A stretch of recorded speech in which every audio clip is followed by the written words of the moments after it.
After meeting Mike Hinton for the first time, I was nervous, and I stayed that way. I carried it around with me like a fizzy drink I drank too much of fast. That was always about to make me burp. The pressure was inside me and pushing steady, even though I hoped it would go away, but it didn't go away, and then I met Mike again, and it all got even worse. "Hello, boys," he yelled one morning, coming into the wood shop where we were making the famous wooden plates and bowls and salad tongs that people think of when they hear the words Payton Living Center. Mike stood underneath the wall clock, wearing a rubber apron and grinning. From that moment on, I would always think of him as Mike the Apron. "How we doing today?" he yelled. No one said anything. "Guys," a vocational staff named Joe said quietly, "some of you here have already met Mike, who's the new broom here, and whose job is to sweep you malingerers into a crack crew." Joe winked at Mike and laughed. "Now I want you to be very nice to him and answer him when he speaks to you." There was a silence.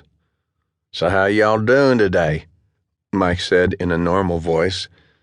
Larry, who was working alongside me, said, "Gull," which wasn't good but was close. Roy said, "You bet," with a great sound of specialness, even though it was the only thing he ever said. Jimmy Nickel only looked at him, his mouth open, with the surprised look on his face he carried around. I said, "Fine," but very softly. "You dudes rock," Mike the Apron said, but though the words looked friendly in the air, they didn't sound friendly in my ear at all. After lunch that day, I had an hour of free time and decided I would use it to take a long walk in the woods. "Todd," Ray Keene had once told me, "if you feel bad or think the vaults are coming on, then you should just walk in the woods and scream and let it out." Payton is surrounded by thick woods. I took the Pismire Trail. It went past trees, and in the far distance I could see houses that had people in them, though I'd been told to stay away.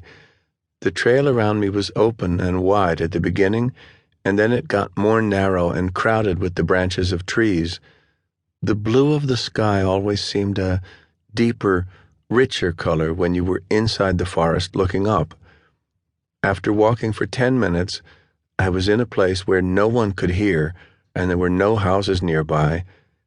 Here I could have my thought that Mike the Apron was going to be a bad man who was going to belong to the exact same category of badness as my father, and that below his voice, no matter what he said or did, Mike the Apron was going to add more of this badness to my life every day.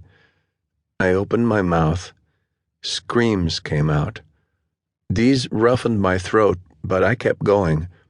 Stuff began pouring from my nose. My eyes were watering. The screams moved up into the air and mingled with air itself and were taken into the green, dead rooms of the forest that went away from me at eye level in every direction.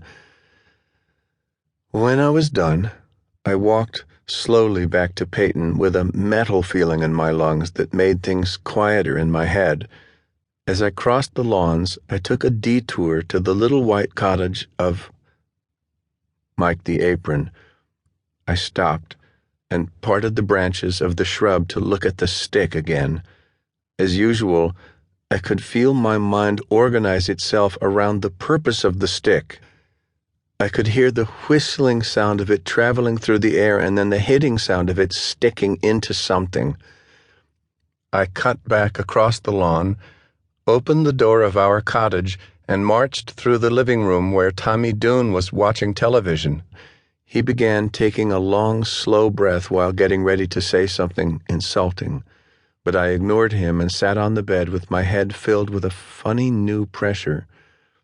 The pressure was because something had happened for the first time in many years, and it made me confused and happy.